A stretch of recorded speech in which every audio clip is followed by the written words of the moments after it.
kakanin, oh. Sa mga naghahanap ng kakanin, maraming mga biko. Ayan. Makikita mo, grabe. Oh, ayan, oh. For 75 pesos. Ayan, 75 pesos yan. Ito is 150 pesos. Oh, napakaganda ng packaging niya. This is kalamay.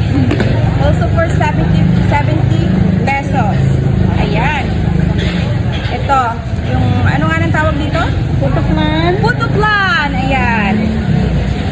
Tapos yung mga puto.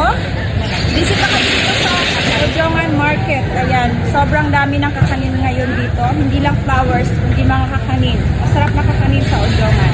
Ayan. Ikutin ko kayo guys. Ayan o. Ito nyo yung mga kakanin. Yan yung ating mga kakanin o. Sobrang sarap yan. So visit na kayo. Halina kayo at bumili dito. Mag-almusal na. Ayan. 1.6. Sobrang dami. Kaya masarap dito mag-almusal. Magdala kayo ng kape. Siyempre galing ako ng walking. Dumiretso na ako dito guys. Ang daming namimili ngayon. So, visit lang kayo dito kasi marami kayong pagpipilian ngayong umaga. Ayan o. Masasarap na kakanin pero wala akong dalang kape.